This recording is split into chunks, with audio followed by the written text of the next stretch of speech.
हे भारतवंशीय अर्जुना, जेव्हा जेव्हा धर्माचा नाश होतो आणि अधर्माचा उत्कर्ष होतो, तेव्हा मी स्वतःला साकार रूपात प्रकट करतो. साधूंच्या रक्षणासाठी आणि दुष्टांच्या विनाशासाठी, धर्माच्या स्थापनेसाठी युगानुयुगे अवतरतो. भगवान श्रीकृष्णाच्या या गीतेतील साक्षीचा पुरावा 5000 वर्षांनंतर एका विराट पुरुषाने पुन्हा दिला. आणि तो दिव्य पुरुष म्हणजेच राष्ट्रसंत श्री तुकडोजी महाराज. अखिल विश्व के मेरे आत्मस्वरूप भाई बहनों, मेरा नाम है टुकड़िया दास. हमेशा छोटे बड़े टुकड़ों को जोड़ जोड़ कर पूरा बनाने की कोशिश में ही मैं रहता हूँ. मेरे लिए नहीं साक्ष्य हूँ, मैं साक्षी का भी साक्ष्य हूँ. सर्वज्ञ हूँ, सर्वत्र हूँ, मैं सबका हूँ, सबके लिए हूँ. अध्यस्त हूँ मैं विश्व का और विश्व मेरा कार्य है. फिर भी ना मुझ में विश्व है. आश्चर्य है, आश्चर्य है. लाखों सालों की मेरी उम्र जब इस दिशा में चला, पहले भी मैं था, आखिर भी मैं हूँ. माया रूपी इस क्षेत्र को मैं जानता हूँ, सन्मात्र हूँ, चिन्मात्र हूँ. आनंदमय स्वयमेव हूँ, मैं साक्षी निश्चल देव हूँ.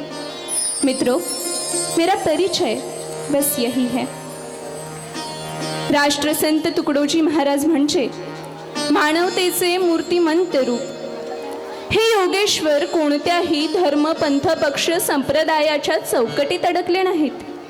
आणि म्हणूनच त्यांनी संपूर्ण जगाला संदेश दिला, मानवता ही पंथ मेरा, इंसानियत ही पक्ष मेरा, सबकी भलाई धर्म मेरा, एक जात बनाना कर्म मेरा, सब साथ चलाना मर्म मेरा, गिरते को उठाना स्वर्ग मेरा.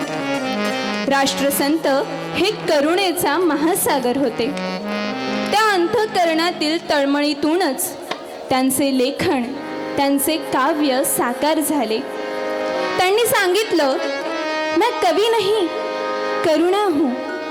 मैं उन दुखियों की दीन की आह हूँ. मैं साधु नहीं, साधना हूँ, प्रेम की, सत्य नेम की.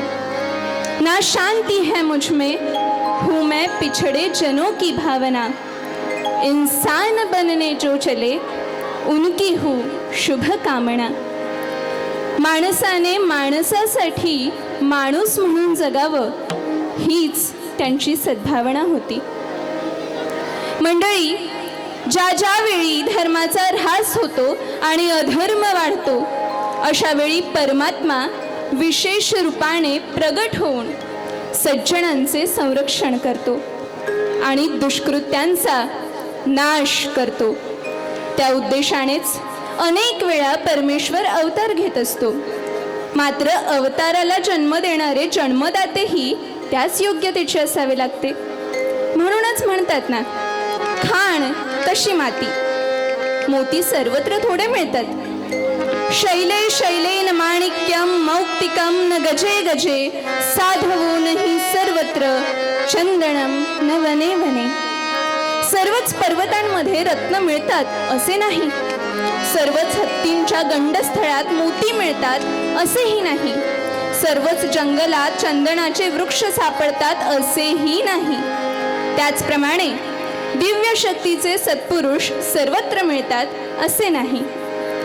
गोस्वामी तुलसीदास म्हणतात, संत उदय सतत हितकारी, विश्व सुखद जिमी इंदू तमारी. संतांचा उदय हा साऱ्या जगाच्या कल्याणासाठी असतो. जसा चंद्राचा प्रकाश अंधार दूर करतो. भागवत धर्मशास्त्र स्पष्टपणे सांगतं की संतजन आपल्या तपोबलाने पृथ्वीवर अवतरतात. म्हणजेच ते आपल्या तपश्चर्येने, आदर्श जीवनशैलीने आणि उपदेशांनी पापांनी भरलेल्या समाजाचा उद्धार करतात. ते समाजातील नकारात्मक प्रवृत्तींचा नाश करून सकारात्मक विचार रुजवतात. आणि जगाचे संतुलन राखतात. जेव्हा जेव्हा देश अराजकतेतून जात होता आणि मानव समाज अशांततेत बुडालेला होता, तेव्हा भारतात फूट, अत्याचार, अमानुषता यांचे वर्चस्व होते. समाजाचे मानसिक संतुलन ढासळले होते. प्रत्येक जण आपापल्या अडचणी घेऊन मंदिरे, मस्जिदी, गुरुद्वारे अशा धर्मस्थळांमध्ये शांतीसाठी प्रार्थना करत होता. या जुलमी सत्ता नष्ट करण्यासाठी कोणीतरी युगपुरुष यावा यासाठी हंबरडा फोडत होता. हे परमात्मा, या अन्याय, अशांती आणि असुरी शक्तींचा नायनाट करण्यासाठी तू अवतार घे. मानवता, सदाचार, समता आणि अखंड शांती यांचा संदेश दे, असा अर्ज प्रत्येकाच्या मुखातून व्यक्त होत होता.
या सर्व जाचातून मुक्ती मिळवून देणारा युगपुरुष, मानवतेचा पुजारी यावलीच्या भूमीत अवतरणार आहे, अशी भविष्यवाणी सातळी कोतळीकर महाराज यांनी केली होती.